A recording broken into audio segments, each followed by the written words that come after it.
Spirit, this is your hour.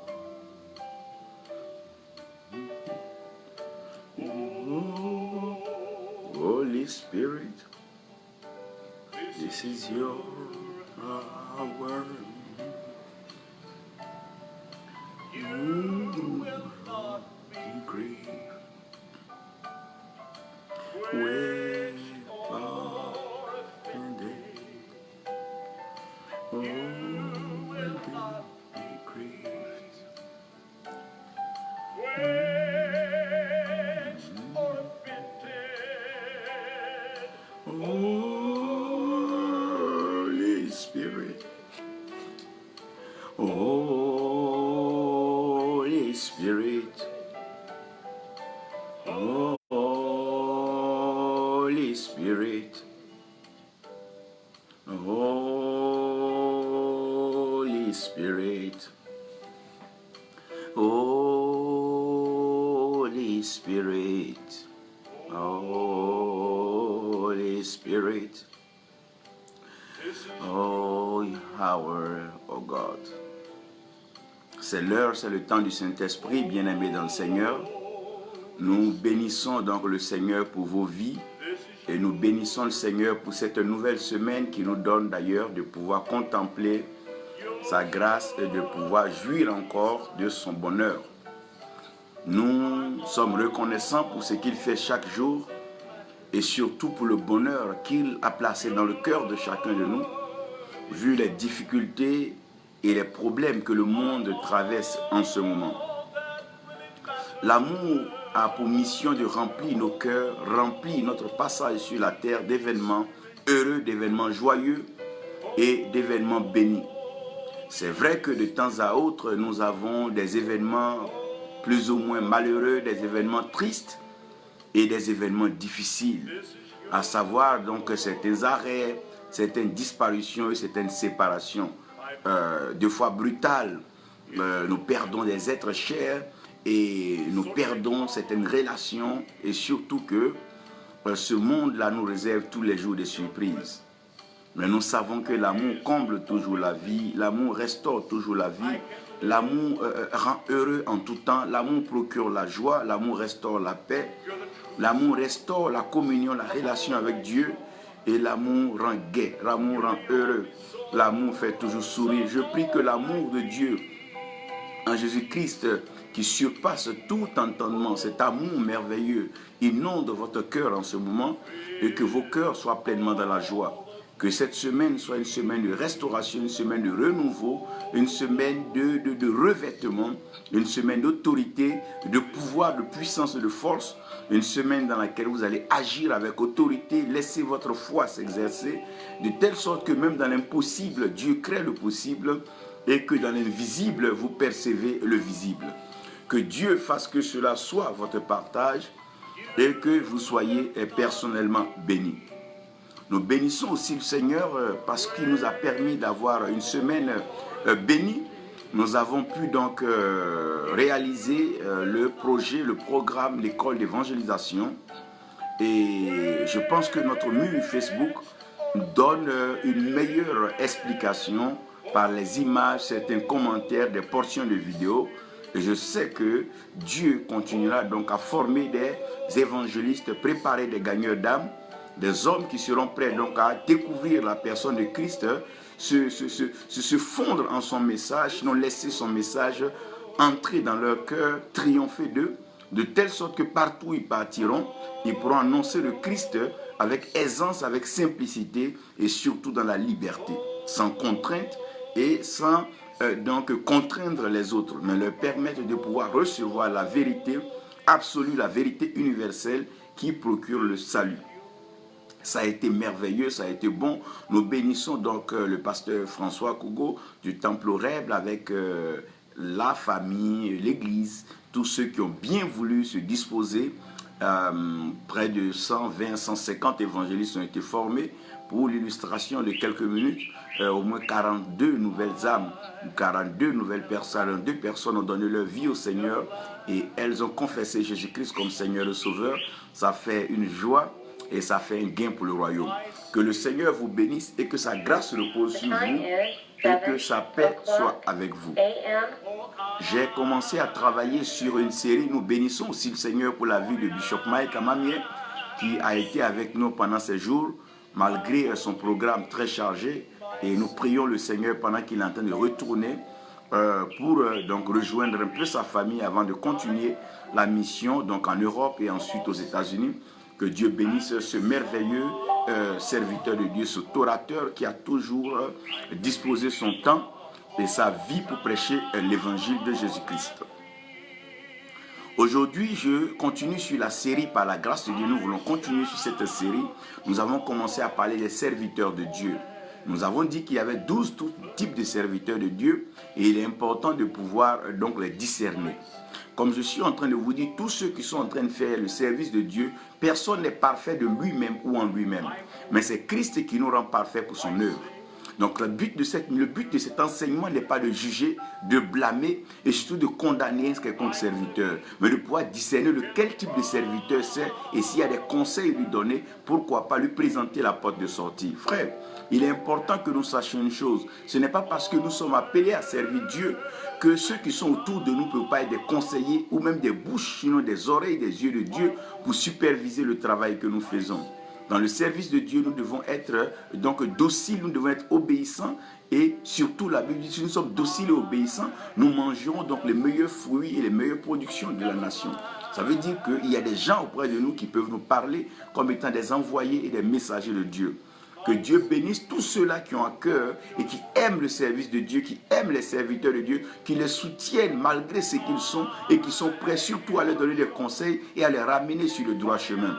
Rien ne sert d'acclamer quelqu'un quand il est dans le faux et rien ne sert aussi de pouvoir encourager quelqu'un lorsqu'on sait qu'il va tout droit vers la destruction.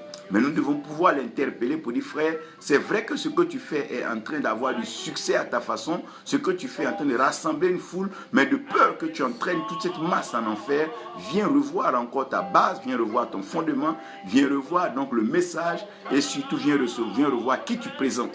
Est-ce que ce message est valable? Est-ce que ce message-là peut durer les épreuves? Est-ce que ce message peut endurer les épreuves? Est-ce que ce message peut préparer un peuple à la rencontre de son Seigneur? Est-ce que ce message-là peut révéler le Christ? Voilà un peu les questions que nous devons pouvoir nous poser.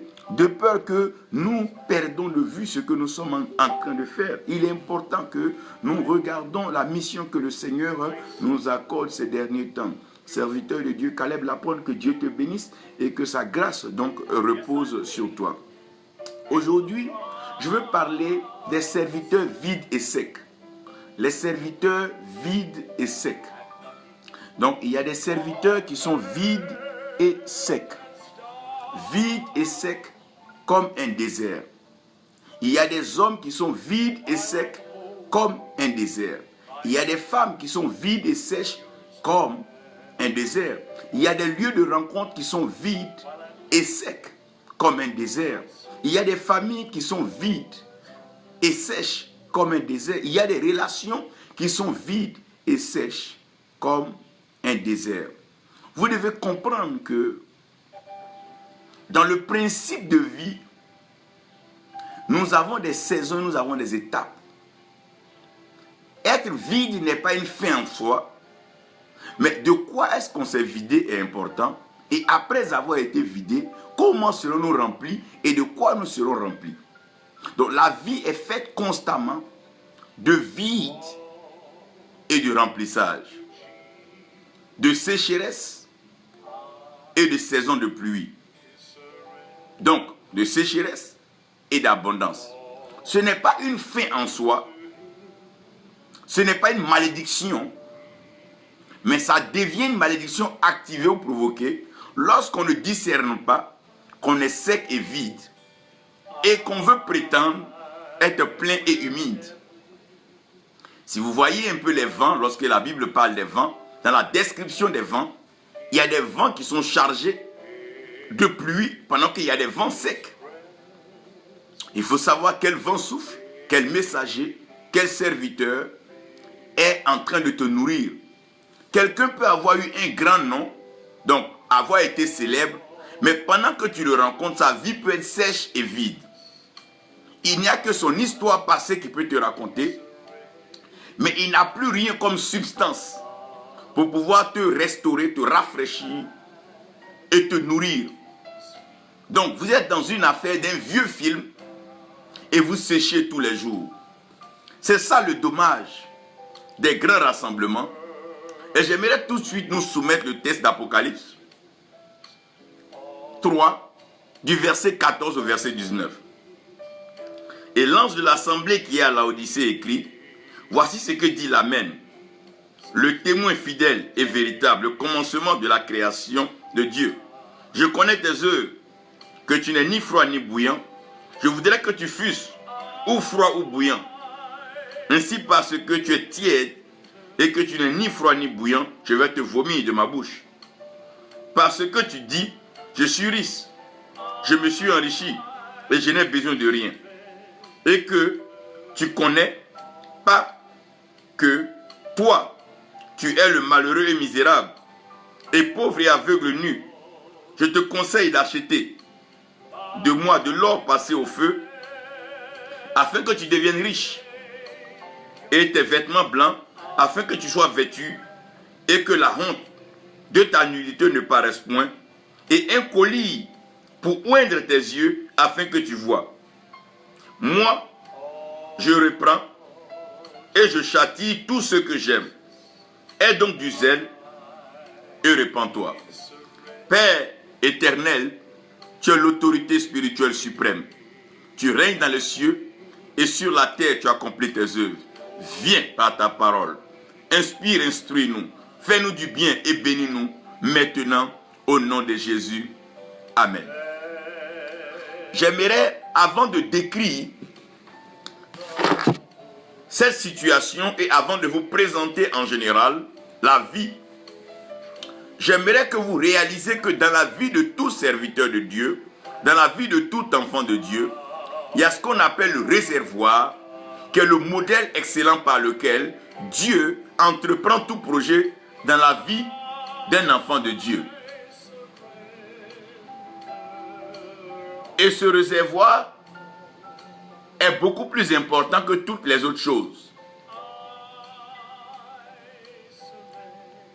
Et le réservoir que je vais vous présenter, ce n'est pas nos mains, nos pieds, notre corps et tout ce que nous avons d'extérieur, mais ce réservoir, c'est notre cœur. C'est pour ça que vous allez remarquer que quand nous venons dans la présence de Dieu, Dieu sonde nos cœurs parce que Dieu agit en nous à partir de notre cœur.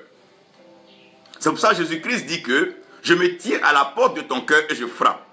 Celui qui ouvre, j'entrerai. Donc il n'entre pas dans nos mains, il n'entre pas dans notre tête, mais il entre dans notre cœur. Il entre dans notre cœur pour que notre cœur ait l'essentiel et le fondamental. Il dit d'ailleurs qu'il ôtera nos pieds de cœur et il nous placera donc comme des greffes des cœurs de chair. C'est après ça qu'il pourra répandre son esprit sur notre chair. Ça veut dire que pour que l'Esprit de Dieu soit efficace dans sa mission, et même pour que l'Esprit soit répandu sur un être humain, il va falloir que son cœur soit revu. Et si son cœur n'est pas touché, que son cœur n'est pas façonné, il y a un gros problème. Dans le but de l'évangile que nous prêchons, dans le but de la prédication, c'est de toucher le cœur des personnes qui écoutent la voix et la parole de Dieu. C'est les emmener progressivement à découvrir que ce que Dieu attend d'eux, c'est l'amour. C'est pour ça qu'il va résumer donc les commandements en l'amour. Il dira alors que tu aimeras l'Éternel Dieu de tout ton cœur et tu aimeras ton prochain comme toi-même. Dieu veut dire que si je dois travailler avec toi et que tu dois travailler avec moi pour connaître du succès, ton cœur doit être plein, ton cœur doit être plein de moi et ton cœur doit être ouvert tous les jours à me recevoir.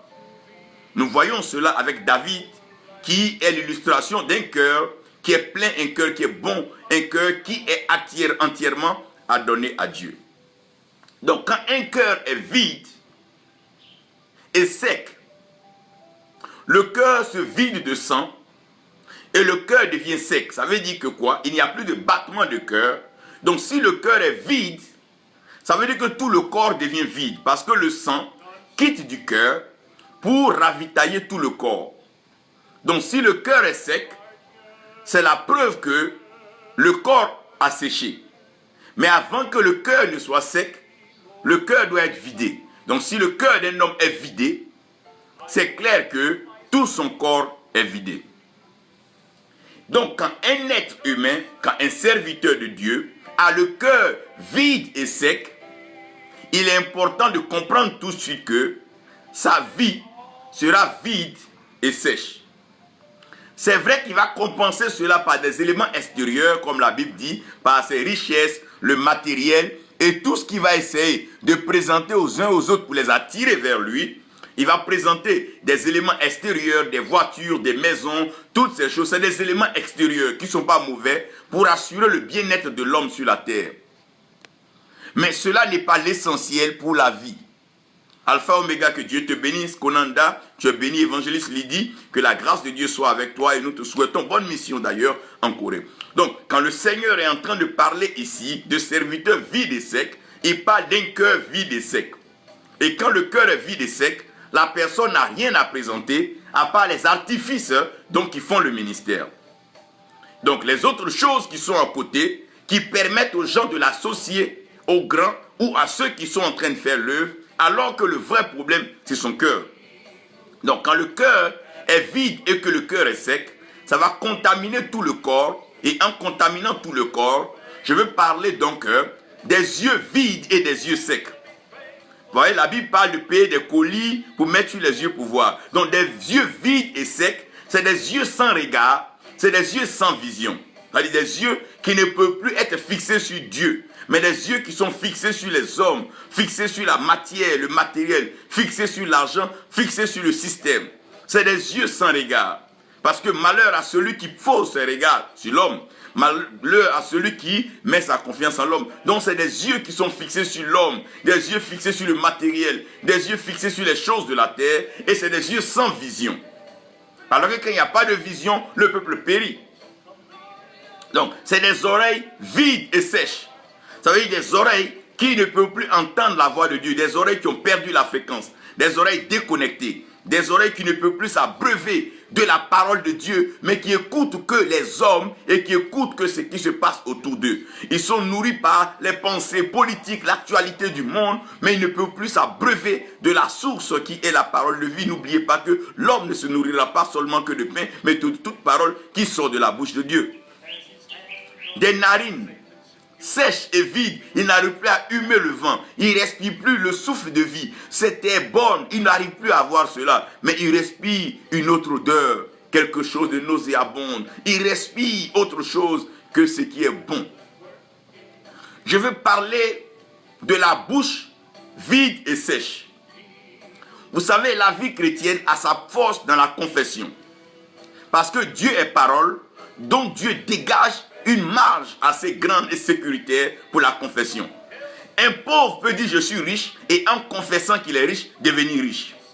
Un faible peut dire je suis fort et en confessant qu'il est fort, il va devenir fort. Parce que pour parvenir au salut, le résultat avec Dieu, ce n'est pas le travail, mais c'est la confession de notre bouche. La Bible, c'est en croyant dans le cœur que nous parvenons à la justice et en confessant de la bouche que nous sommes sauvés. Ça veut dire que notre confession doit être une confession assez fondamentale. Ça veut dire qu'un enfant de Dieu ne doit pas laisser les gens dire n'importe quoi sur lui. Tu dois te lever matin, confesser sur ta vie, déclarer sur ta vie, proclamer, prophétiser sur ta vie et déclarer. Parce que Dieu tient compte de la proclamation. Ce n'est pas la proclamation parce que nous disons en justice qu'il peut y avoir condamnation ou bien qu'il peut y avoir au fait acquittement. Ça veut dire que Dieu est un Dieu qui tient compte de ce qui se passe dans la bouche. Je vous ai expliqué que sur le chandelier d'or, il y a 7 marges. Et vous voyez que les 7 marges sont liées de deux. Et il y a une seule qui reste, c'est qu'on appelle la langue.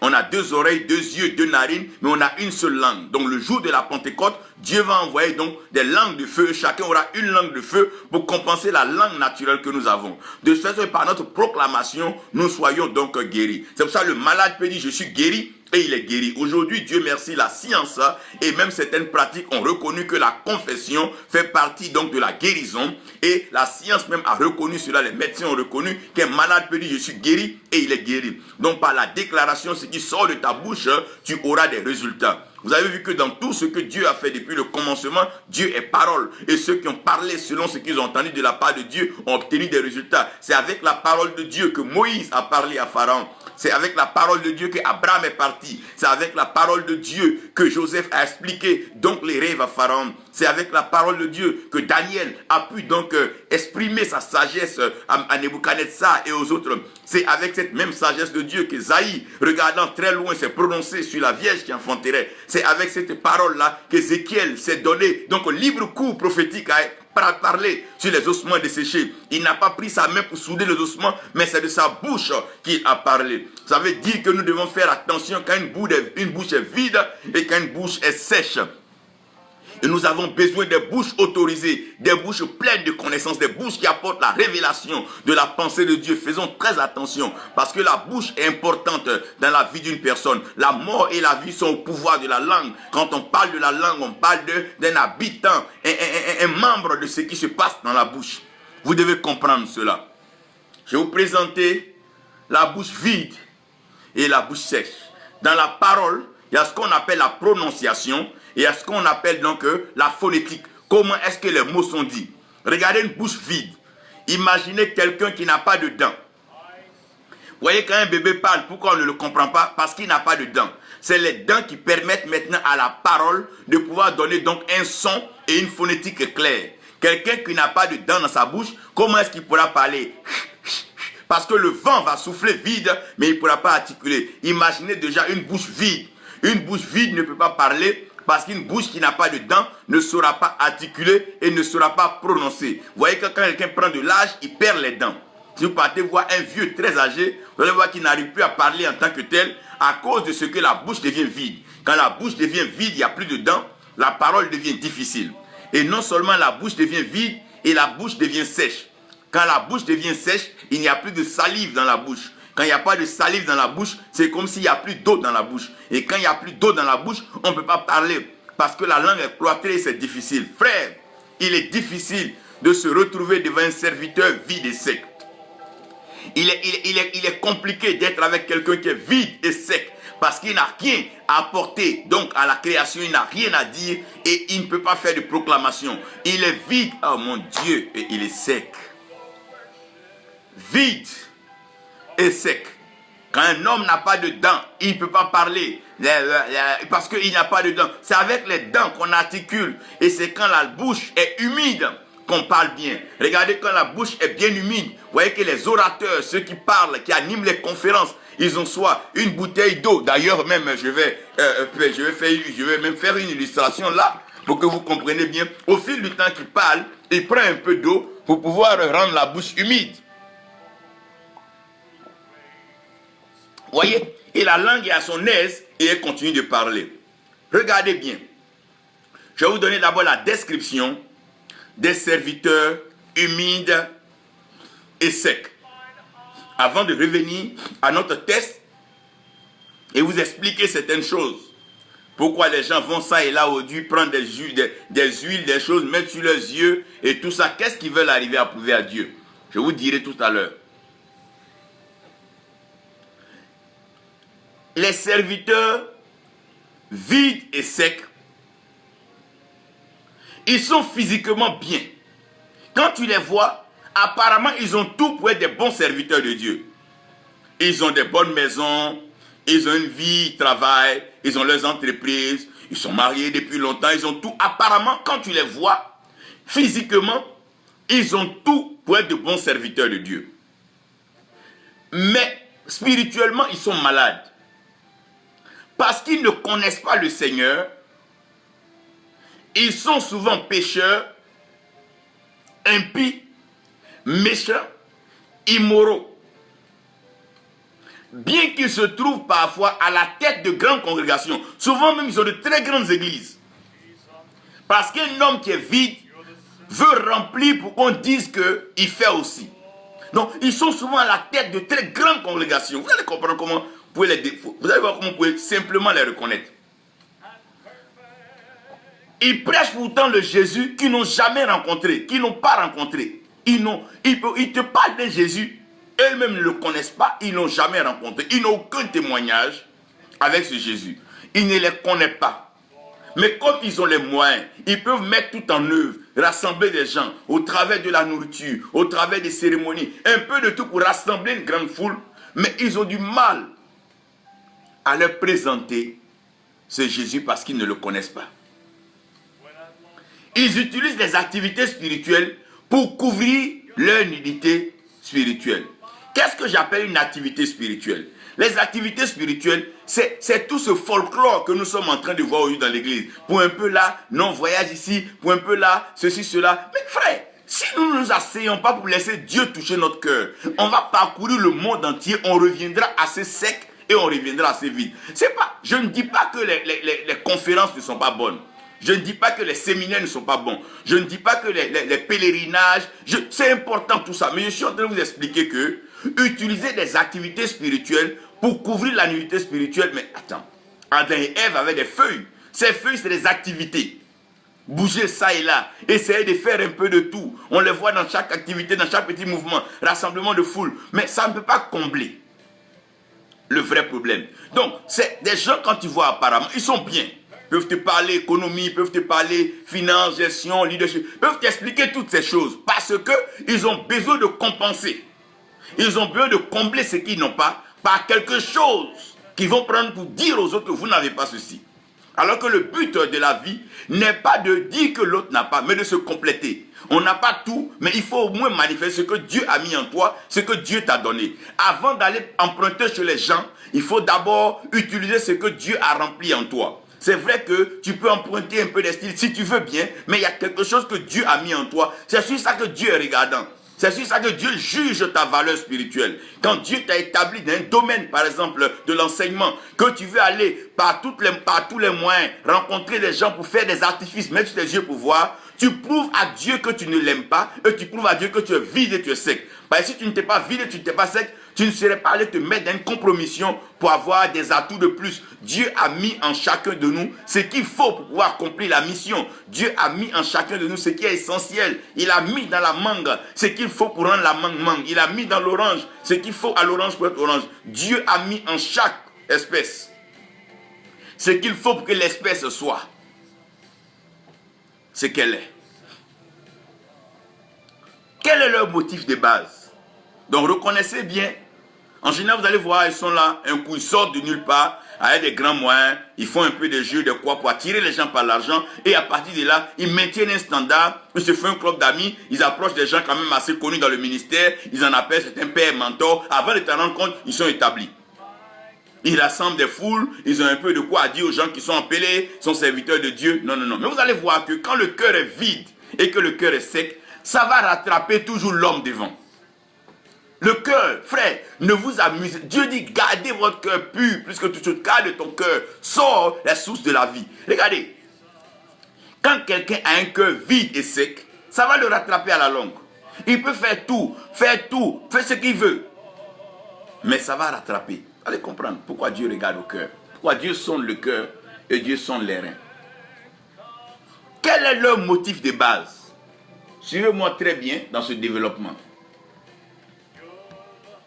Leur motif de base, ils ne savent pas pourquoi ils sont dans le ministère. Ils veulent juste être comme les autres. Voyager, faire des conférences, dimanche, ils sont bien habillés, on les acclame. Ah papa, ah papi, ah daddy, ah mon seigneur, ah mon tant, par tous les noms. Au fait, ils ne savent pas pourquoi ils sont dans le ministère.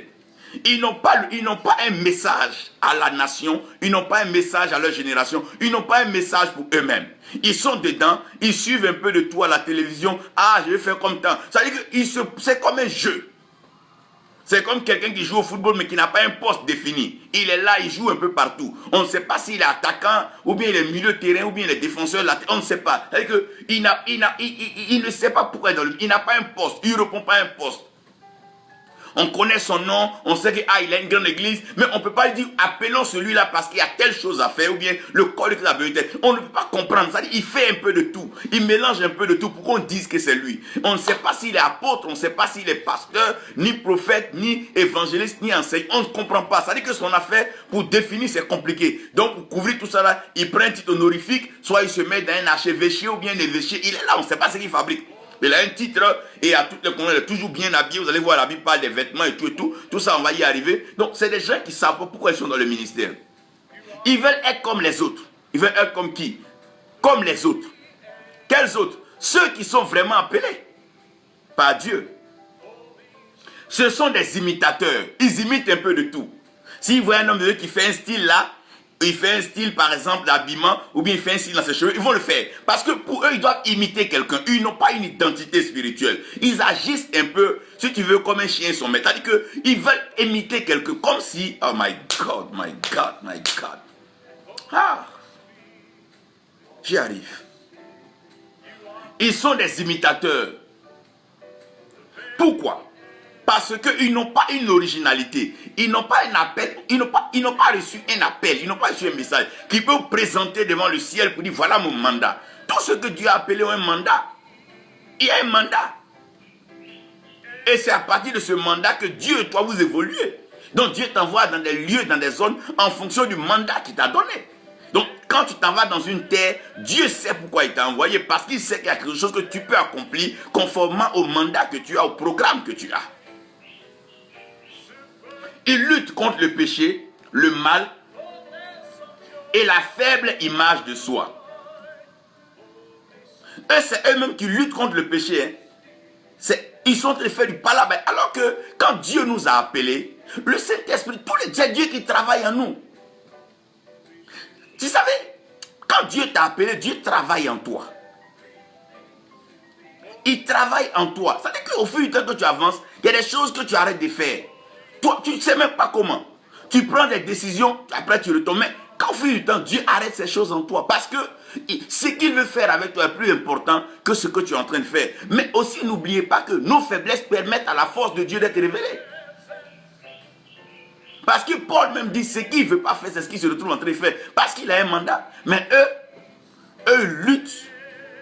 Parce qu'ils veulent paraître blancs aux yeux des gens. Non, on ne va jamais savoir que monsieur assis ici, j'ai mangé ici. Non, ils veulent blanchir leur image, donner un aperçu d'eux-mêmes. Jésus mangeait partout avec les gens. Mais eux, ils faisaient une image, non, tu marches à un tel, tu marches à un tel. C'est un problème d'homme. Ils luttent avec tout. Ils luttent avec tout. Sauf s'accorder avec Dieu. Ils enlèvent leur colère, leur péché et leur frustration sur les gens. C'est-à-dire que quand ils arrivent, ils veulent gronder tout le monde à l'église, peut t'entendre mettre les gens mal à l'aise, peuvent parler, eux ils ont fait ceci. C'est pas ce qu'on te demande. Ils sont malades parce qu'ils manquent de compétences de base en leadership. Quand Dieu appelle un leader, c'est Dieu qui le forme. Vous savez, Dieu qualifie tout ce qu'il appelle. Donc si Dieu t'a appelé, Dieu va te qualifier. Il prendra lui-même soin de te qualifier. Ils sont malades parce qu'ils ne sont pas de bons exemples et des modèles à suivre. Ils sont malades parce qu'ils opèrent sous la malédiction et la désobéissance. Maintenant, je veux ici définir la malédiction et la désobéissance. Vous savez, Lot suivait Abraham, mais Lot était déjà dans une malédiction et dans une désobéissance. Parce que la parole qui s'est adressée, la parole a dit Abraham, sors d'eux. Donc la parole n'a jamais dit Lot. La parole a dit Abraham. Donc Abraham est sorti parce qu'il a entendu de la part de Dieu. Donc tous ceux qui suivaient Abraham étaient dans une malédiction et dans une désobéissance. Parce que Dieu ne les a pas appelés. S'ils décident d'accompagner Abraham parce qu'ils aiment Abraham, il n'y a pas de problème. S'ils décident de marcher avec Abraham parce qu'Abraham est leur parent, il n'y a pas de problème. S'ils décident d'être dans le culte avec Abraham parce qu'Abraham est leur frère, l'ami d'enfance, il n'y a pas de problème. Mais en ce qui concerne Dieu, en ce qui concerne l'appel de Dieu, en ce qui concerne la mission de Dieu, en ce qui concerne le sacré selon Dieu, si quelqu'un est autorisé à avoir accès au sacré, c'est Abraham. Parce que c'est Abraham que Dieu a appelé. Donc, les hommes parlent en général de malédiction familiale, malédiction, tout ça. C'est pas là. Au fait, comprenez bien, la malédiction, c'est pas Dieu qui applique la malédiction. La malédiction, nous l'activons par nos comportements. Dieu dit par exemple, ne mange pas du riz blanc à cause de ton estomac. Et tu te lèves, tu vas manger du riz blanc. Ce n'est pas le diable. Toi, tu actives la malédiction tout simplement en désobéissant à la voix de Dieu. Ça veut dire qu'il est mieux pour quelqu'un qui n'a pas entendu Dieu l'appeler, rester faire ses activités, le ciel ne le tuera pas, Dieu ne l'en voudra pas, que de vouloir suivre quelqu'un et faire une œuvre à laquelle il n'a pas été appelé. Là, il est sous une malédiction parce qu'il est dans la désobéissance. Par exemple, Dieu appelle un de mes amis, il dit non, Alain, j'ai appelé ton ami pour l'envoyer en Ukraine me servir. Et mon ami me dit non, j'ai une opportunité pour aller en Ukraine. Moi, je le suis pour aller en Ukraine. Je suis sous une malédiction et je suis dans la désobéissance. Parce que Dieu ne m'a pas appelé en Ukraine. Mais c'est lui que Dieu a appelé en Ukraine. Vous allez voir quand on va arriver là-bas. Les choses peuvent être difficiles pour lui. Mais Dieu saura comment le conduire dans la difficulté. Mais et moi, qui l'ai suivi sans avoir été appelé par Dieu dans ce lieu. Donc, plusieurs personnes sont dans la malédiction et la désobéissance parce qu'ils n'ont pas entendu la voix de Dieu et ils se sont mis dans une affaire de groupe. Non, l'appel là, elle est générale. Mais le choix est particulier. Tous ceux qui essayaient de tuer Goliath à part David étaient maudits dans la désobéissance et Goliath les aurait tués. Parce que c'est David que Dieu a mandaté pour livrer cette bataille. Dieu a dit le fils de la femme va écraser la tête du serpent. Donc c'est à Christ de pouvoir assujettir le règne de Satan. Ce n'est pas à nous les hommes. Regardez bien. Même l'archange Michel sur la terre, quand il discutait avec Lucifer, il n'a même pas combattu. Parce qu'il n'a pas de corps. Mais Christ est l'homme. Dieu en l'homme. Donc il avait tout le potentiel pour pouvoir le vaincre. Donc plusieurs sont dans une malédiction. Dieu ne t'a pas appelé de faire une église. Tu as eu de l'argent, tu as bâti un grand temple. Tu as rassemblé les gens, tu as mis la sono, tu as mis tout dedans. Maintenant tu es obligé d'inviter les gens chaque dimanche, venir faire des programmes. Mais tu es en train de te tuer. Mais tu es en train de te tuer. Dieu ne t'a pas mis dedans. Tu t'es mis dedans. Parce que ça marche, parce que c'est beau. C'est là le problème de la célébrité. Quand un homme de Dieu commence à être célèbre, tout le monde veut directement faire ça. Non, non, non. C'est pas parce que Jimmy Swaggart est venu prêcher en Côte d'Ivoire que toi tu es aussi Jimmy Swaggart. Arrêtez cela. Il y a combien d'Américains qui s'appellent Jimmy Swaggart? C'est le seul d'ailleurs. Il y a combien d'Américains qui s'appellent Billy Graham? Il y a un seul. Mais comment c'est fait que nous ici, il y a plusieurs temps dans ta vie? Ça veut dire qu'il y a un problème. Frère, on s'attire des malédictions, pas une désobéissance inutile. Dieu ne t'a pas appelé à aller bâtir des maisons. Tu bâtis des maisons. Mais qu'est-ce que deviendront ces maisons demain? C'est pour le nom. Ah, il a bâti tant. Mais demain, tu n'es pas là, ça disparaît. Ça disparaît. Mais si tu fais ce que Dieu te demande de faire, non seulement cela est gravé et marqué dans les livres de souvenirs, mais les générations après toi se souviendront. Mais pourquoi s'engager dans ce que Dieu ne nous a pas appelé à faire? Et ils souffrent. Quand dimanche doit arriver, ils tremblent comme ça. Ils ne savent pas ce qu'ils vont dire au peuple. Mais parce que Dieu ne t'a pas donné un message. Quand Dieu t'a appelé, tu ne te sacrifies. Ce n'est pas à toi de souffrir pour prêcher. Dieu me met les mots dans ta bouche. Il t'inspire. Vous voyez? C'est pour ça que quand quelqu'un dit qu'il est un prophète et puis il n'est pas inspiré dans la parole de Dieu, c'est un problème. C'est poussé par l'esprit que les prophètes ont prophétisé. Donc, un prophète, lui-même, il ne s'en mêle pas. Lui-même, l'esprit l'inspire, l'esprit le pousse. Il n'a pas besoin d'aller faire des pratiques, mettre des jus là, aller dormir dans les cimetières. Ça n'a rien à voir. Ça n'a même pas à voir avec ça. Non, se décarcasser, faire des jeûnes de 1000 jours. Si Dieu t'a appelé, est-ce que Dieu va te conduire?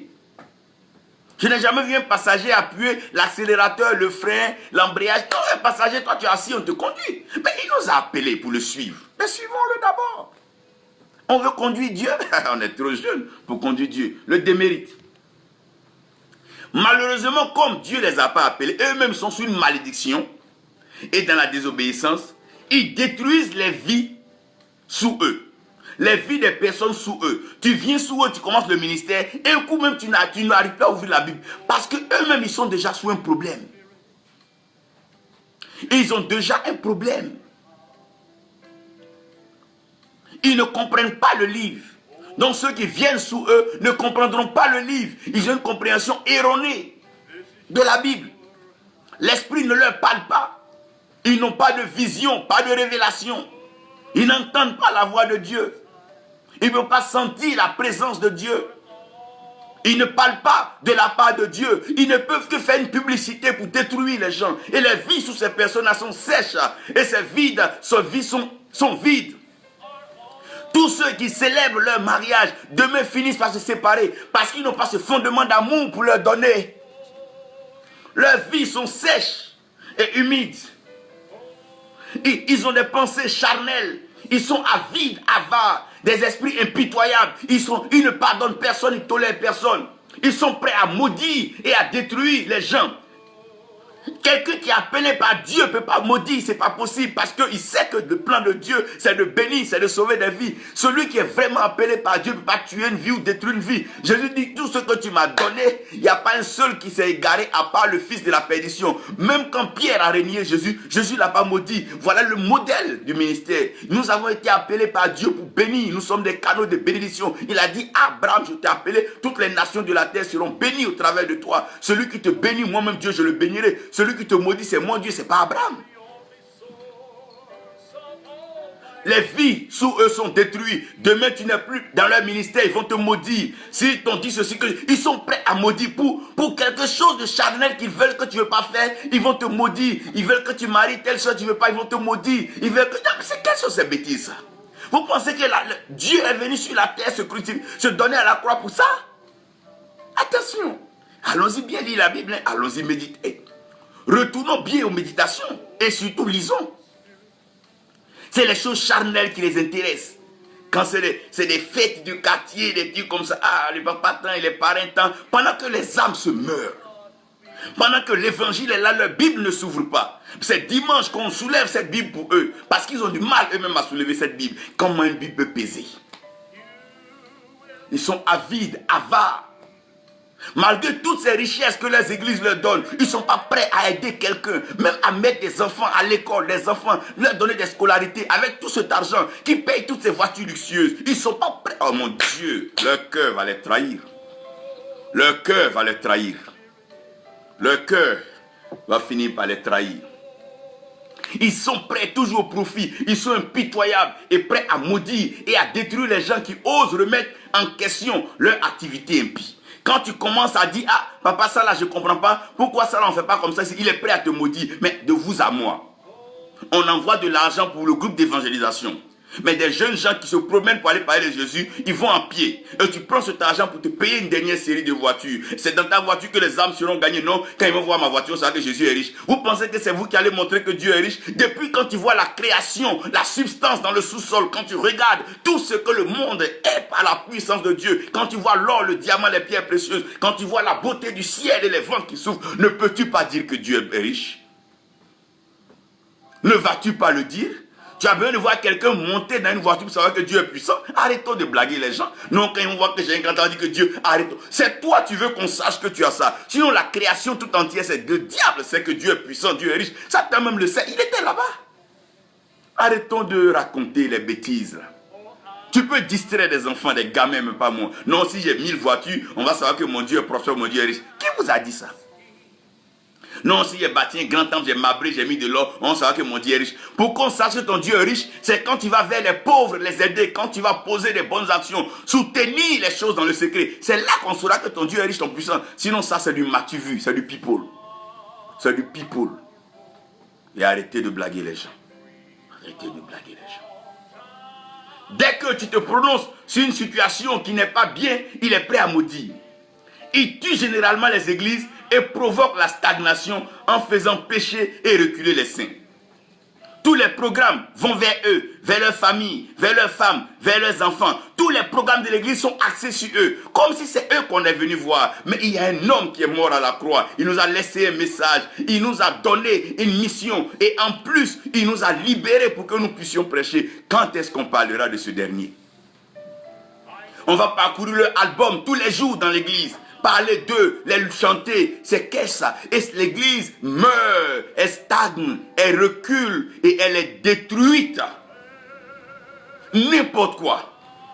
Du pipeau, du pipeau. Ça dit que d'une flamme qui n'a pas de sens. Quand tu les approches même, ça dit que, frère, je vous dis une chose, hein, même quand une bouteille est vide, quand tu approches la bouteille, tu peux au moins imaginer ce qui était dans le contenu. Mais vide et sec, c'est-à-dire que non seulement c'est vide, mais c'est sec, ça ne donne aucune odeur, ça ne donne aucune information. Ils emmènent les gens à des activités d'hommes. Ils sont prêts à organiser des activités d'hommes. Rencontre à un moment temps, rencontre à un pas temps. Mais quand je lis la Bible, je n'ai pas vu ces rencontres-là. C'est des rencontres du Saint-Esprit au pied du Seigneur. Allez regarder, lever les yeux vers le Seigneur. Mais on amène ces fidèles à compter sur eux. Non, si tu me promets que tu es de mes bons fils, je vais t'envoyer dans tel pays. Comme si les pays leur appartiennent, les visas leur appartiennent. Si tu me promets que tu ne vas pas me trahir, comme c'est toi, tu es Dieu. Prêche-nous l'évangile. Laissez ces détails. Non, j'ai une voiture pour toi, mais voilà, je vais voir que tu es fidèle. Et il pousse les jeunes gens à la compromission. Il les pousse à des actes aujourd'hui qui les compromettent. Et plusieurs sont liés, aliénés. Ils ne peuvent plus regarder Dieu, mais ils ne regardent que ces hommes vides et secs. Des promesses jamais tenues, des menteurs rompus et corrompus, qui sont prêts à dire des choses qu'ils n'ont jamais vues, prêts à faire des montages parce qu'ils veulent habiller la chose pour qu'on sache que c'est ça. Mais quand tu regardes la surface et dans la profondeur, ce qui est dans la profondeur n'a rien à voir avec la surface. La surface est trop brillante. Pendant qu'au fond, il n'y a rien. Rien. Et rien. Ces serviteurs malades produisent toujours des églises malades qui trouveront une croissance très difficile et la stagnation très facile. Tu les vois qu'ils commencent au début le ministère, les gens viennent, mais après un an ou bien 6 mois, les gens ne peuvent plus parce qu'il n'y a plus de message, il n'y a plus les choses de Dieu, il n'y a pas le vent de l'esprit. C'est sec, frère, c'est sec. C'est sec, la monotonie commence à tuer. Ils viennent toujours parler de leur vie, les voyages qu'ils ont fait, avec qui ils ont mangé, où ils ont dormi, dans tel hôtel. Ça devient monotone et ils sont obligés chaque jour de voyager. Pas parce que Dieu les a appelés. Ils ne peuvent plus tenir le rythme et la cadence de ce qu'ils ont commencé. Ils sont égarés, mais ils sont essoufflés. Ils ne peuvent plus apporter la révélation de la pensée de Dieu. Alors que la Bible se renouvelle chaque jour et l'Éternel renouvelle ses grâces. Ils sont épuisés, pompés. Ils cherchent maintenant à reprendre les messages des autres, venir les prêcher. Non, j'étais avec tel papa. Et toujours quand ils viennent, ils montrent qu'ils étaient avec un grand. Mais quand tu étais avec le grand t'a transmis quoi? Frère, je vais vous dire une chose. Ce n'est pas le sacrificateur Élie qui a parlé à Samuel, c'est Dieu. C'est Dieu qui parle à ceux qu'il a appelés, qu'il a choisis. Ce n'est pas un grand qui va te parler. Tu peux même t'asseoir sur les pieds de T.L. Osborne. Et T.L. Osborne ne te dira rien si Dieu ne t'a pas appelé. C'est Dieu qui appelle, c'est Dieu qui parle. Tu peux même marcher avec Archbishop Duncan Williams. Tu peux aller marcher même avec le papa Idaoussa. Tu peux aller dormir même avec tous ces grands dont on parle. Le vieux Ayor Sejafo. Tu peux même aller au Nigeria souper chez le vieux, laver ses choses et tout. Si Dieu ne t'a pas appelé, my God, tu peux aller mettre ta tête sur un Bonke, aller même passer du temps avec des David Hogan. Tu peux faire toutes ces choses, mais si Dieu ne t'a pas appelé, tu resteras vide et sec, frère. C'est trop dommage quand tu es vide et sec et que tu as bâti des maisons, tu fournis des efforts pour remplir. Si ce que tu fais est de Dieu, pourquoi les gens viennent? Oh my God, what am I talking about? Et les églises stagnent et elles meurent. Les jeunes pasteurs qui s'accrochent à eux meurent parce que quand ils viennent, ils leur bluffent le matériel, ils leur bluffent les voyages, ils leur bluffent une assise, ils leur bluffent une maison, un petit confort, ils leur bluffent cela. Et avant de s'en rendre compte, l'enfant ne compte plus sur Dieu, il ne regarde plus le ciel, mais il regarde un homme vide et sec, avare, qui cherche à exploiter au contraire de cette grâce-là pour faire marcher cette usine qu'il a mis sur place, cette industrie qui a du mal à pouvoir démarrer. Oui, Azusa, il est clair ici. Là, il est clair ici.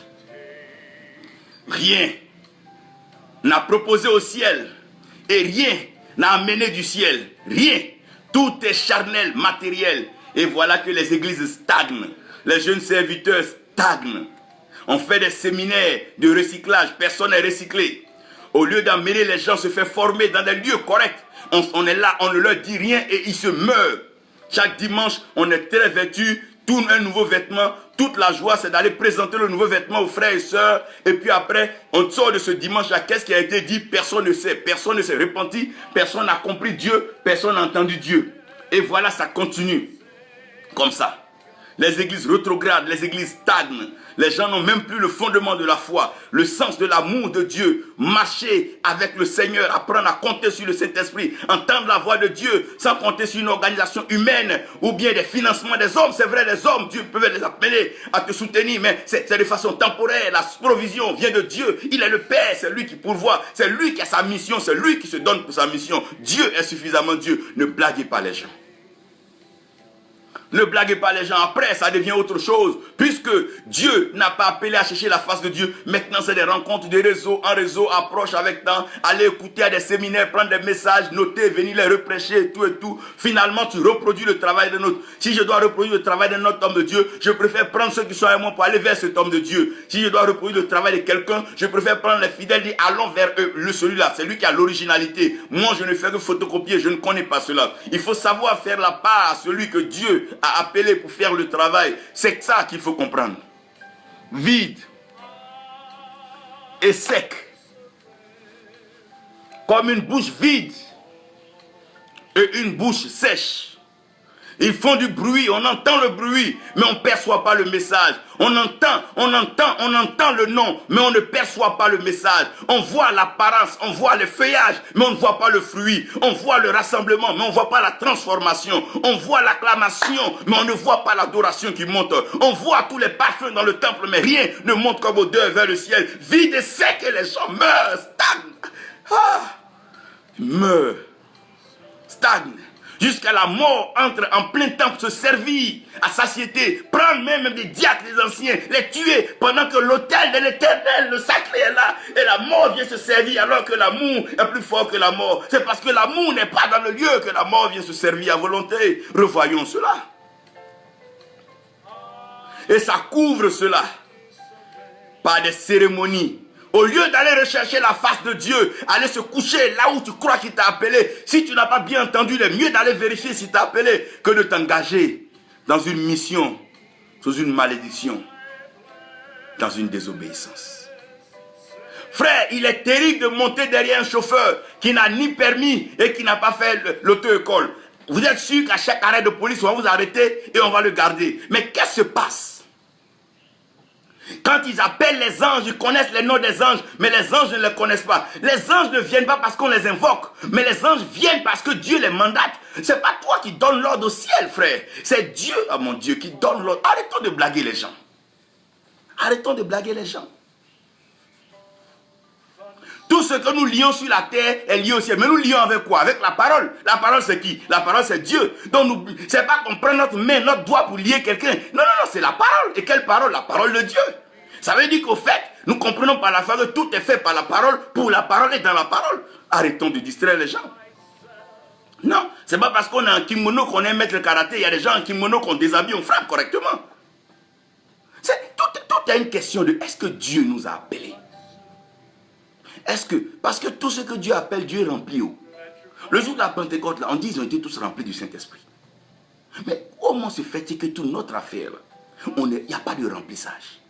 Vide et sec, copier les événements du monde. Quand il y a un événement du monde, on est chaud dessus. Quand il y a un événement politique, on est chaud dessus. Quand il y a une affaire d'artiste, on est chaud dessus. Comme si le ciel n'a pas son actualité. Comme si Dieu n'a pas un chronogramme, un programme. Comme si Dieu n'est pas en train de visiter les nations. Comme si on n'est pas en train de comprendre la décennie dans laquelle l'Afrique est en train de partir. Comme s'il n'y a pas de message à prêcher. Attends. Vide et sec. Et vide et sec, regardez bien. La Bible dit, je connais tes œuvres.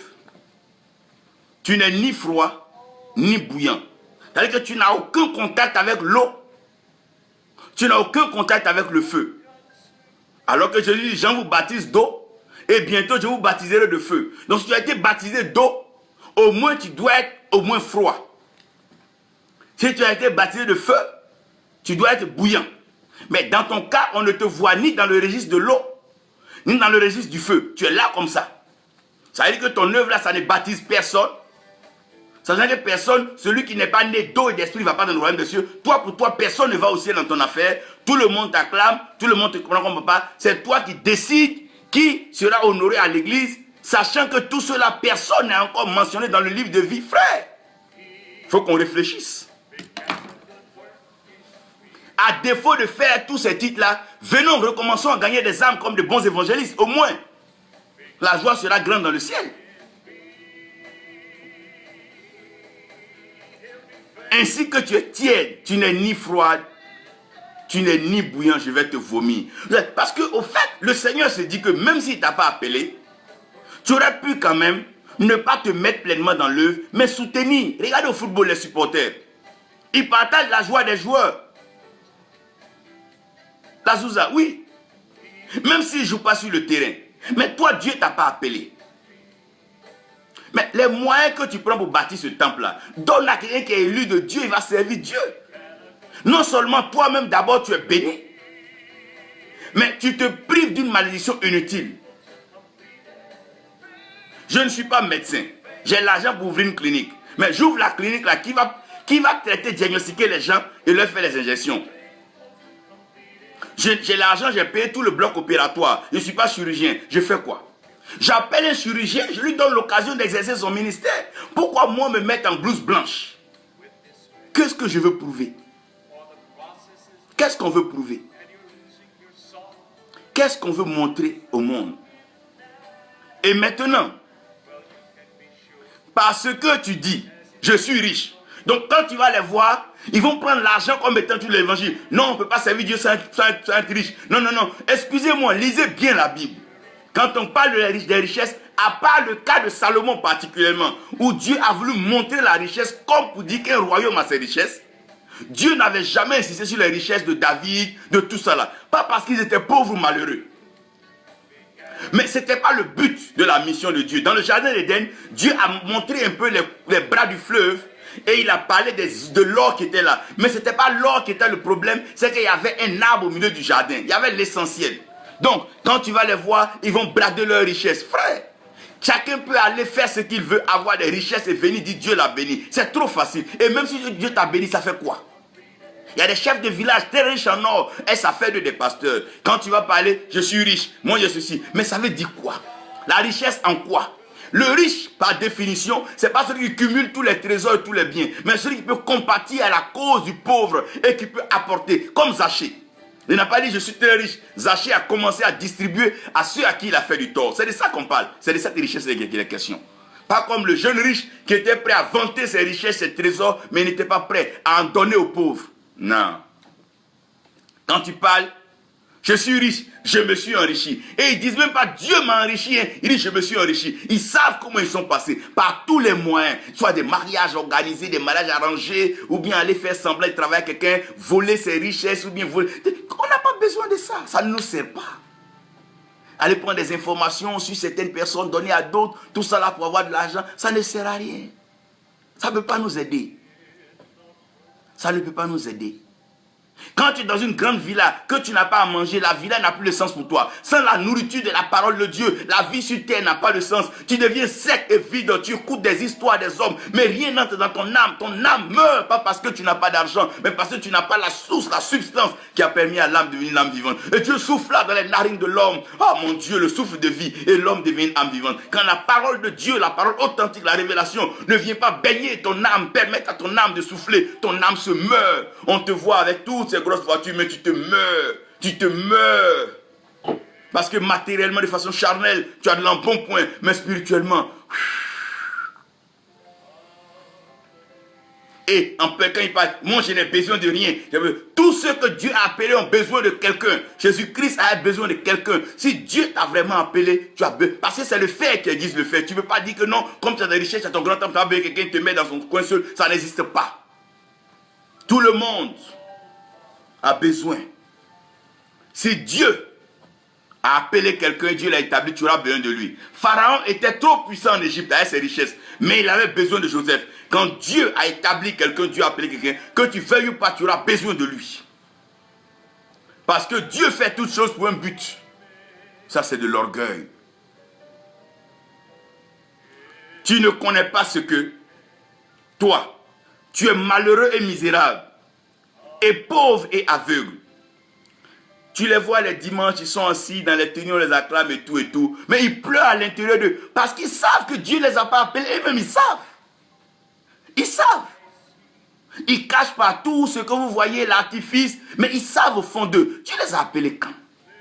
Quel jour? Quand? Ils peuvent dire.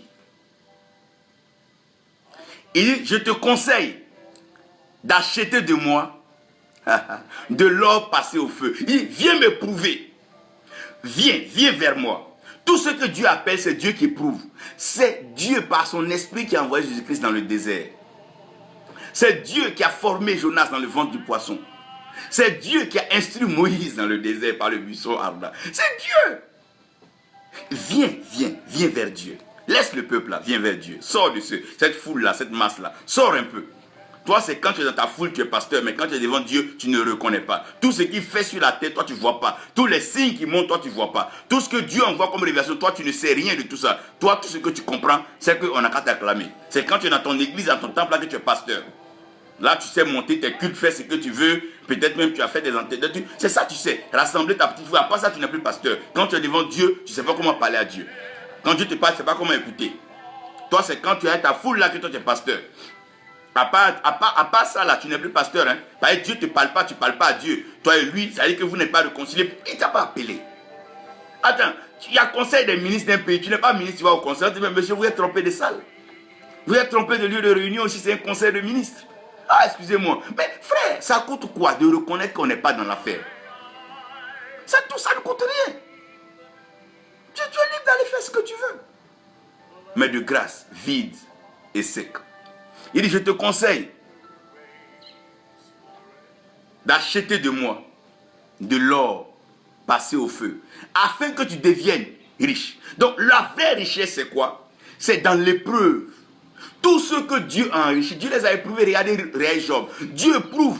Attends, toi tu commences le ministère à 8 heures, tu as déjà tout l'argent, tu es milliardaire, mais quand Dieu t'a éprouvé, tout ce que Dieu a enrichi dans le ministère sont passés, ils ont payé des prix. Il y a des missionnaires qui ont passé 15 ans, 20 ans dans des brousses avec leurs femmes. Ils n'avaient même pas 2 morceaux de pain pour manger, mais ils servaient Dieu parce que Dieu les avait appelés. Après, Dieu les a enrichis vachement. Oui. Il y en a plusieurs comme ça, qui sont allés en Asie, les T.L. Osborne. Il y a plein qui ont laissé même leur famille. Ils sont allés dans des brousses, dans des pays indochines. Et ils sont revenus. Et Dieu les a bénis. Il y en a plusieurs.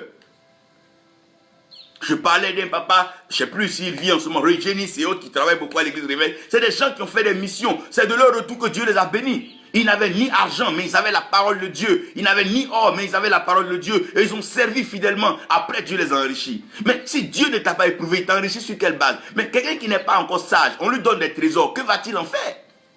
Quelqu'un qui n'a même pas encore été formé. C'est comme toi, tu vas à l'école, tu n'as même pas passé la fonction publique. Tu veux que l'État te donne déjà un salaire? Mais attention, revoyons-nous. Toi, tu as commencé à servir Dieu quand? Et Dieu t'a déjà enrichi. Tu as payé jet, tu as payé yacht, tout ça. Tu as commencé à servir Dieu à quel moment? Arrêtons de nous blaguer, frère. Tu ne peux pas prendre fonction aujourd'hui et puis le même jour payer une maison. Ça n'a pas de sens, ça frible le vol. Il y a au moins un temps d'économie, il y a un temps au moins d'ancienneté, il y a des marges, il faut connaître le rouage du boulot, tout ça. Mais toi, le même jour, tu viens à l'église, tu as dit à tout ça. Frère, il vient payer de l'or passé au feu. 2 mois, comme ça, tu deviendras riche. C'est-à-dire que tu n'étais pas. Et des vêtements blancs. Quand on parle des vêtements blancs, c'est la sainteté, la pureté.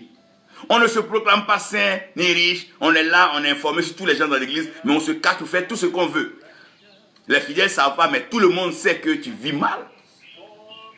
Ben, quand Dieu même ne t'a pas appelé, tu t'es mis dans ça, c'est pour te cacher, pour vivre mal. Quand on voit un homme qui cherche une tenue trop blanche dans un lieu, faites attention. Il veut cacher des choses. Quand un homme qui va dans un pays, commence à être ami avec tous les commissaires, tous les gens, ça veut dire qu'il a fait de fausses affaires. C'est pas mauvais s'il les connaissait avant, mais c'est de façon intentionnelle, cacher des choses. Des vêtements, afin que tu sois vêtu. On porte ces grosses toges, on fait de grosses cérémonies. L'huile coule, mais l'huile coule sur quoi? L'huile vient d'où? Un homme peut mettre de l'huile sur la tête d'un autre homme. Mais c'est cet homme-là qui a oint cet homme. Quand c'est Dieu, c'est Dieu qui mandate d'aller te oindre. C'est pas toi qui poursuis les hommes de Dieu avec de l'argent pour aller te faire oindre. Non. C'est pas toi qui... Non. Quand c'est Dieu, David n'a pas demandé à être oindre. C'est Dieu qui a dit à Samuel, va oindre David. Dieu même sait qu'il t'a appelé. Il va te qualifier. Il va te oindre. Il ne touchez pas à mes oints, ne faites aucunement à mes prophètes. C'est-à-dire, il y a des gens qui sont oints, mais pas par Dieu, hein, qui ne sont pas les prophètes de Dieu. Il dit à mes oints et à mes prophètes. Donc Dieu précise bien pour dire qu'il y a ceux qui lui appartiennent et à ceux qui n'appartiennent pas à Dieu. À chacun de se revoir. Arrêtons de blaguer les jeunes dans l'acclamation de dimanche. Donc aujourd'hui, les jeunes gens sont prêts. Il faut forcément bâtir un temps, forcément. Est-ce que tu as besoin de ça? Si Dieu t'a appelé là, il va t'envoyer le servir. Arrêtez d'aider Dieu là où Dieu vous a pas amené à aider. Ce qui vous demande, c'est de rester dans sa présence, écouter sa voix. Restons dans la présence de Dieu, écoutons sa voix. Afin que ta nudité et ta honte ne paraissent pas. Le vrai problème, les gens veulent cacher une nudité, ils veulent cacher une honte. Il y a quelque chose qu'ils veulent cacher. Quand vous les voyez toujours bien habillés, quand ils viennent, il faut qu'on les porte. Ils veulent cacher quelque chose. Alors que c'est Dieu seul qui peut cacher la nudité de l'homme. C'est la gloire de Dieu seul qui cache la nudité de l'homme. Aussi longtemps que l'homme regarde à Dieu, l'homme ne se voit pas lui-même. Mais quand l'homme arrête de regarder Dieu, que l'homme se voit, il voit sa saleté, sa souillure. Parce que l'homme a été tiré de la poussière est sale. Alors quand l'homme plonge ses regards sur Dieu, il oublie sa souillure, il oublie sa saleté. La gloire de Dieu l'inonde, l'envahit, l'investit et il est couvert de la gloire de Dieu. Et un collier pour oindre tes yeux afin que tu vois. Les gens sont devenus aveugles aujourd'hui. C'est pour ça les soi-disant voyants, les blagues, quelqu'un même qui voit, ou quelqu'un qui est au moins peu voyant, peut savoir qu'il y a des formes de voyance qui ne sont pas de Dieu. Quelqu'un même qui voit un peu, c'est quelqu'un qui prend son téléphone dans les églises, il va prendre des photos des gens, il va sur Facebook, interroger la vie des gens où ils sont nés. Mais où ils sont nés, où c'est pas important. Est-ce que Dieu les connaît? Si Dieu, oui, quel est le message que Dieu leur a adressé? Comment est-ce qu'ils connaîtront Dieu? Est-ce qu'ils sont sauvés? Voilà les préoccupations. Ce qu'on va te raconter, c'est pas important. Dieu n'a jamais dit à Goliath, tu es né à Gad, David, tu es né à Bethléem. Non. Il n'a même pas dit à Abraham, tu es né. Il dit quitte ta patrie, il n'a même pas nommé le lieu. Ça veut dire que ce n'est pas ce qui est important. Ce qui est important, c'est le message que Dieu devait livrer à Abraham. Ce n'était pas ces jeux fantaisistes et aussi des gens qui ne cherchent pas Dieu, tombent dedans. Et il a dit son village, ça fait quoi? Va dans une église, prends ton téléphone, prends la photo des gens. Va mettre ça dans Facebook Recherche. S'ils sont sur Facebook, les informations vont sortir. C'est comme Wikipédia aujourd'hui. Tu tapes le nom de quelqu'un, donne les informations. Est-ce que ça doit être un ministère? Est-ce que ça doit être un travail de quelqu'un que Dieu a appelé? Pendant que le message est encore vivant, le message est encore brûlant, la parole de Dieu doit être prêchée à toute la création. Voilà de quoi il est question.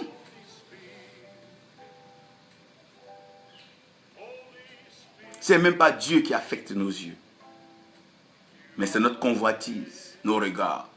Et aujourd'hui, plusieurs sont s'engager là-dessus. Ces choses ne marchent même plus au Ghana. Il fut un temps où au Ghana, voyant, aujourd'hui, là, ça ne marche plus. Plusieurs de ceux-là, c'était sont devenus aveugles. D'autres ont rempli des grandes foules. Après, les gens sont partis. Parce que ce n'est pas ça. C'est qu'est-ce que ton cœur a? C'est de l'abondance du cœur que la bouche parle. Si ton cœur est vide et sec, frère, il faut ouvrir tes yeux. On n'a qu'à mettre des barriques d'huile dessus. Tu vas voir dans la vie des gens, mais tu ne leur apporteras rien. Leurs vies seront sèches. L'église sera stagne. Les gens vont mourir. Sinon, ils seront obligés de partir pour survivre. Et Dieu dit, moi je reprends et je châtie ceux que j'aime. Aie donc du zèle et répands-toi. Donc, quelle est la porte de sortie dans une telle situation? Quand Dieu nous envoie au désert, c'est pour nous vider, mais en même temps nous sécher. Et regardez si on va retourner en Égypte pour aller manger encore le concombre de Pharaon, ou on va regarder à lui pour nous remplir dans le désert. Donc dans le désert, il y a deux possibilités. Ou on retourne en Égypte pour aller se charger encore des concombres de Pharaon, ou bien on regarde à Dieu pour être rempli de la parole pour aller à Canaan. Donc en plein désert, on a le choix. Ou bien on fait demi-tour.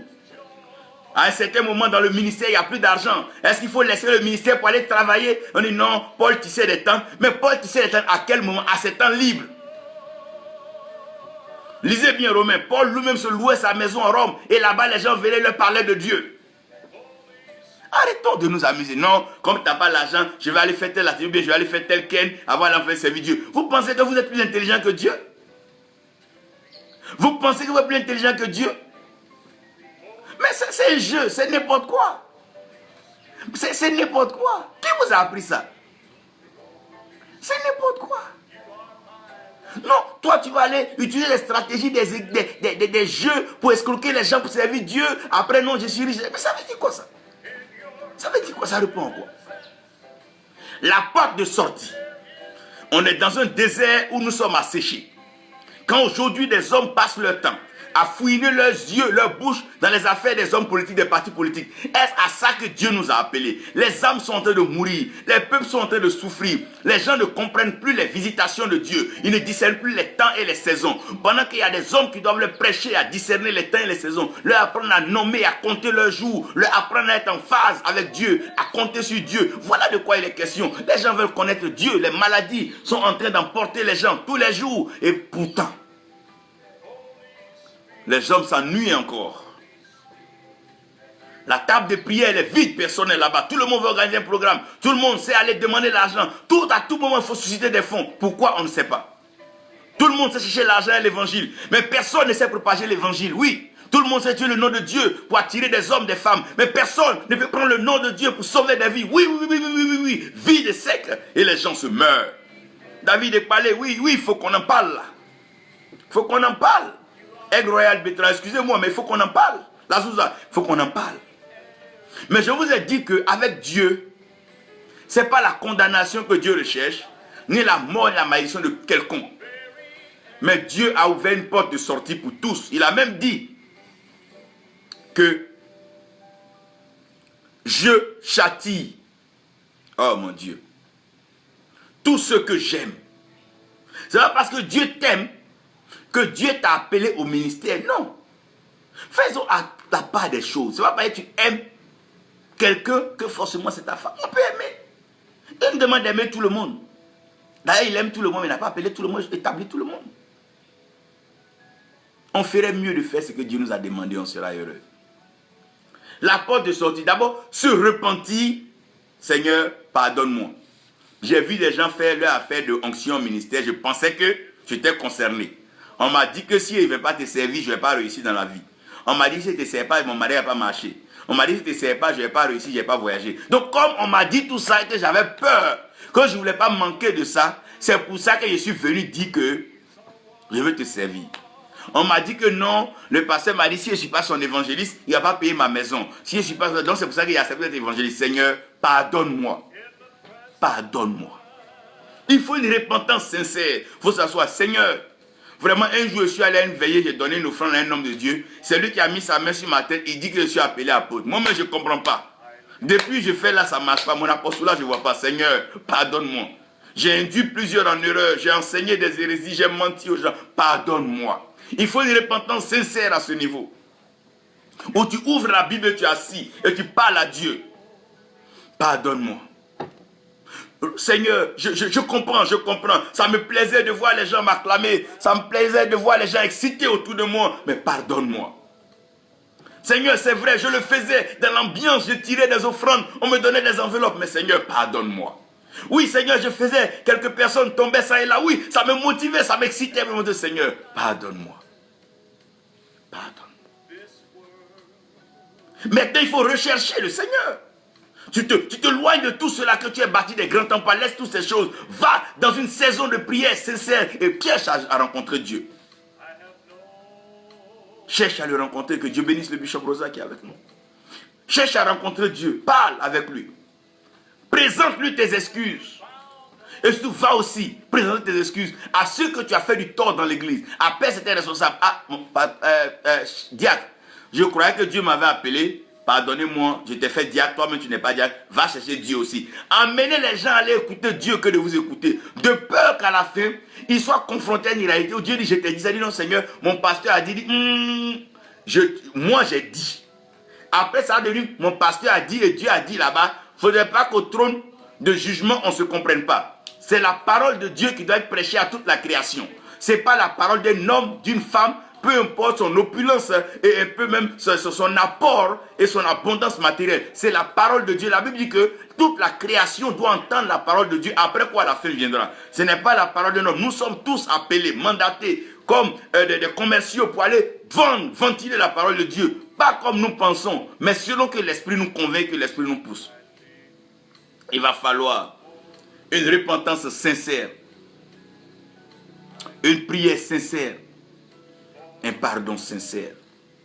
Enlever toutes ces tenues, enlever toutes ces grosses bagues prises dans tous ces pays maléfiques, enlever ces écharpes bizarres, enlever tout ça, aller déposer. Seigneur, pardonne-moi. Reporter simplement ton pantalon, reprendre ta petite chemise et marcher. Maintenant, si Dieu a besoin de toi, qu'il a vu ton cœur sincère, Dieu te remplira. Si Dieu trouve qu'il a besoin de toi, parce que Dieu sait que tu es sincère, tu es franc, tu es honnête et que vraiment tu l'as fait parce que tu avais le désir, Dieu va te remplir. Il n'y a rien qui restera vide pour toujours. Ce qui était vide sera rempli. Ce qui était vide sera certainement rempli. Parce que c'est Dieu qui remplit les vies.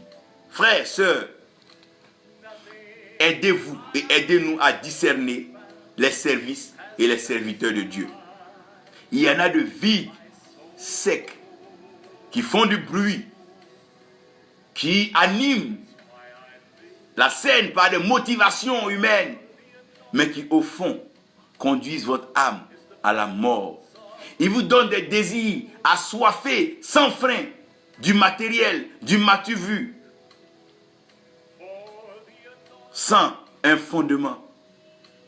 Pourquoi nos parents au village vivent longtemps pendant qu'ils ne voyagent pas beaucoup? Mais ils sont à l'aise là où ils sont. Mais nous nous promenons dans tous les pays du monde, mais nous mourons malheureux, pauvres dans la fleur de l'âge. Parce qu'on va vers une curiosité qui n'est pas ce que Dieu veut. Mais quand tu es là où Dieu veut, ton âme vit, ton âme respire parce qu'il t'abreuve et te nourrit.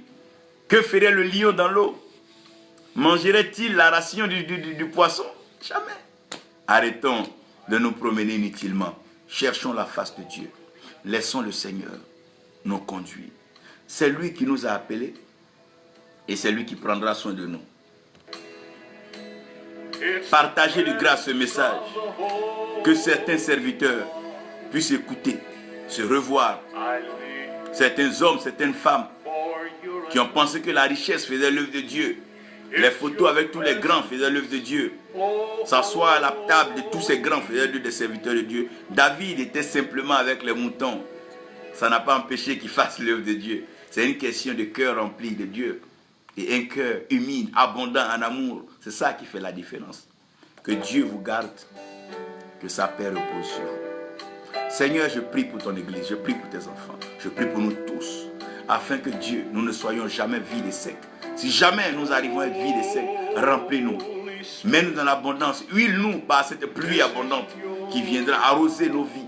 Afin que nos visions soient des visions actualisées, des visions venant du ciel. Que ce que nous entendons, notre audition soit propre à l'ainsi par l'Éternel. Et que nos bouches confessent ce que toi, Dieu, tu confesses. Père, merci de faire de nous ambassadeurs, représentants, messagers, prédicateurs, prophètes, apôtres pour les nations. Et que les hommes de par nous puissent entendre ta parole. Afin que tous parviennent à la connaissance de la vérité. Et que repentance, transformation de vie soit constatée. Pour le meilleur et pour le bonheur de notre Seigneur Jésus-Christ qui revient très bientôt. Merci Père parce que tu le fais maintenant. Au nom de Jésus. Amen. God bless you. May the grace of the Lord be with you. Serge Nebo, que Dieu vous bénisse et que sa paix soit avec vous.